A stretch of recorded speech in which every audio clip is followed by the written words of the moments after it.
Hello guys, today we're going to be drawing our Jeff Koons balloon dog, and it's made out of ovals.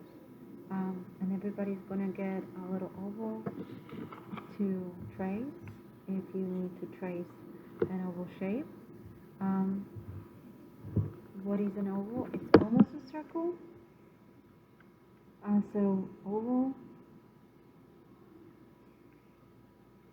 has two round sides that are longer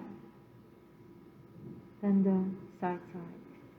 So these two sides are shorter here because the circle, they're all even. The diameter is even on all sides. So it's even.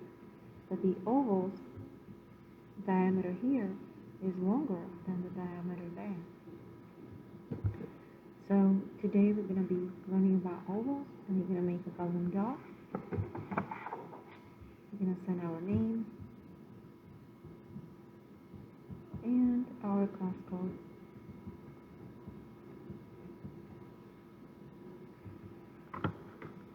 When we're done signing, we're going to start in the middle, somewhere in the middle.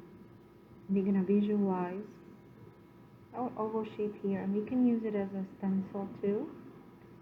And we're going to use our pencil, but then later on we should start trying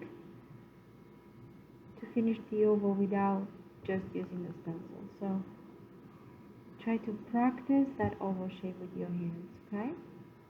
We did the one in the middle, now we're going to do one on the side. And this one is quite a big one. I have a smaller oval too. This is quite big for this page. This is a smaller one than this one, so I'm going to use this size. If it's too thick, you can also trim it down in a trim line. And I'm going to use my oval for my head. I'm going to use this as a head, okay? It's going to be my head. This will represent my balloon ears.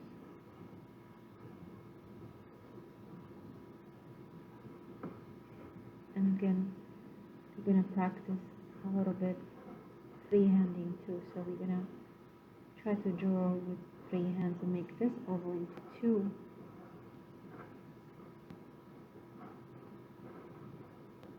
So it looks like two balloon ears, because when you look at a balloon dog, they're kind of joined. The bubbles are joined together here. And then there is the balloon's nose. And pick your best place where you want it. Mine's going to be looking up. Balloon's nose has an oval too, because it's tied. And it's an oval right there. This is an oval, right? Usually balloon dog doesn't have an eye, but we can draw a little eye there. It's usually just drawn on top of the balloon itself with a marker.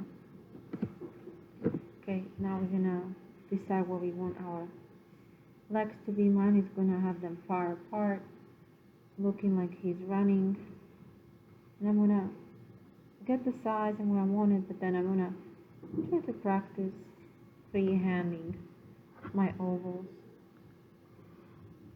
So if you're sure with your drawing skills, you don't need to use the oval as a crouch, because we have erasers. So if you want to make your oval nicer, try a couple of times, go over it a couple of times, like so, right? And they don't need to be even. So the balloon dog doesn't have to be even. And tail is going to go somewhere here. Again, I'm going to start kind of visualizing with the stencil, but then I'm going to practice my oval shapes freehand, and I can fix it with my eraser if I want to make it wider. And you can go over it a couple of times to have the showing nice and even. Okay. At this point, we're gonna work on highlights. You're gonna do bubbles on top, so that's just a shape like this. You're gonna leave that white, and when we're gonna shade, you're gonna make this the darkest area, and slowly go into the lighter. You're gonna do some values. So once I decide on my shape of my oval, I'm gonna create some shadings, make it look like 3D, as Jeff Koons also very much liked the reflection in his sculpture and used chrome metal paints in order to achieve a mirror like reflection, very high glass mirror reflections.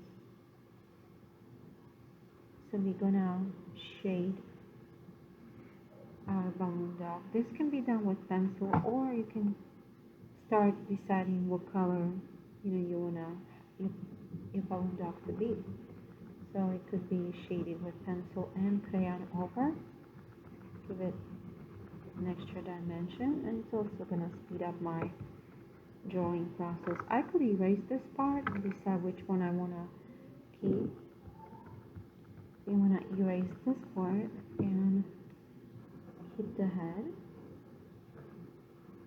I'm gonna do some reflection here, a little bubble here, a little bubble here.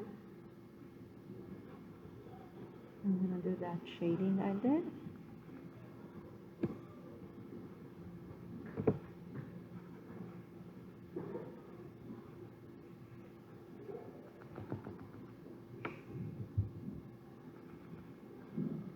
I'm shading my little balloon tie nose.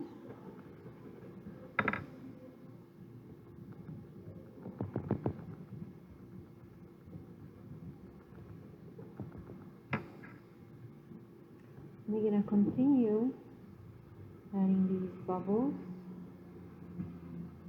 and shading our balloon dog.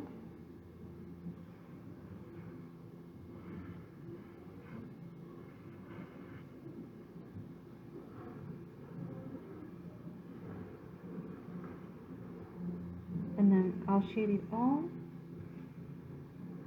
and color it.